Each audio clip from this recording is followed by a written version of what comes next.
Bonjour. Alors l'appellation Pic Saint-Loup, elle est juste au nord de Montpellier, dans la partie septentrionale du Languedoc-Roussillon. Donc on fait partie de la partie Languedoc-Roussillon. Elle est sur 17 communes, sur 1500 hectares.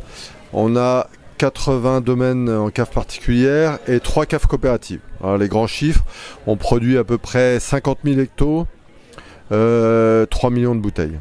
En gros, 6 millions de bouteilles, pardon. 6 millions de bouteilles. Ensuite, on est partout sur du calcaire. On voit notre emblème, c'est le Pic Saint-Loup qui est au milieu, qui culmine à 900 mètres. Et en fait, de chaque côté, au nord et au sud, l'appellation, qui est tout sur un socle calcaire, mais des calcaires qui peuvent être très différents les uns des autres. Des calcaires tendres, durs, des éclats calcaires, des galets roulés, des marnes, donc qui donnent des profils un petit peu différents des vins, avec des expositions différentes. L'aspect très important, c'est les vents. On est très influencé par les vents continentaux, Mistral, Tramontagne. On est adossé aux Cévennes. Très forte pluviométrie également. On a entre 800 et 1000 mm d'eau par an, ce qui explique l'implantation de la Syrah comme cépage principal, avec le Grenache et le Mourvèdre en cépages principaux, et d'autres cépages comme le Carignan, le Cinsault, la Morastel, la Counoise, qui peuvent accompagner à 10%. Donc on produit du rosé, et on produit du rouge en appellation, et on travaille actuellement une appellation en blanc. Alors le rosé représente que 10%, le rouge 90%. Ah oui, alors je pense qu'en fait le profil et le style des vins du Pic Saint-Loup, déjà dès le départ, correspondait au style qu'aujourd'hui on recherche. Donc on était peut-être un peu en avance, et ça a évité de se faire enfermer dans peut-être certaines AOC un peu classiques, qui avaient des vins un peu trop puissants, un peu trop riches. On a des vins sur la finesse et sur la fraîcheur. Il y a toujours une petite attaque acide, un déroulé frais comme ça, très garrigue, très menthol, et puis des petits tanins qui accrochent légèrement du calcaire, qui rappellent le calcaire. Mais ce style frais et fin, c'est tout à fait le style qu'on recherche aujourd'hui. Bon, la Syrah du Pic Saint-Loup invite beaucoup vers les viandes rouges, vers les viandes goûteuses. Alors traditionnellement dans la région, on a l'agneau de 7 heures qui est un plat traditionnel, mais je dirais toute viande rouge un peu puissante, du canard également. Donc voilà, différents plats. Après, le côté épicé de la Syrah peut permettre des plats un petit peu plus épicés ou exotiques. Voilà, on a toute une variété de plats qui s'accordent très bien.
Donc pour moi, les vins du Languedoc, ce sont des vins d'une grande diversité.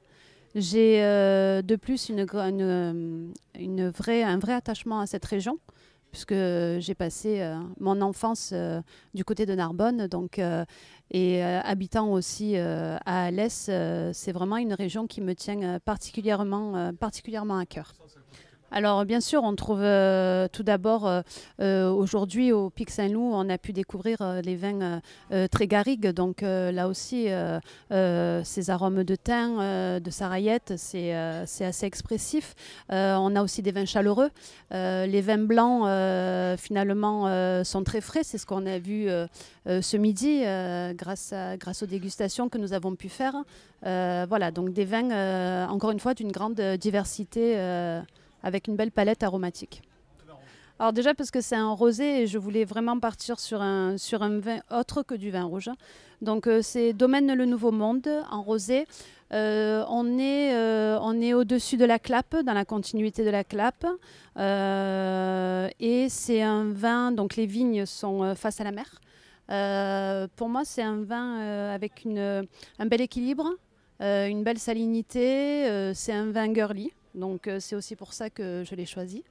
Et c'est un vin voilà, très appétant et très frais avec lequel qu'on a dégusté à l'apéritif. On aurait pu très bien avoir on n'est plus dans la saison des tomates burrata, mais on aurait pu très bien proposer avec ça tomates burrata avec des olives noires, une huile de truffe, une picholine par exemple, si on va vers Nîmes, ou voilà, une charcuterie fine. Alors, d'un plat chaud, j'irai peut-être sur un plat avec des épices chaudes. Voilà, pourquoi pas revisiter une paella ou quelque chose comme ça, pour rester dans le côté salin face à la mer.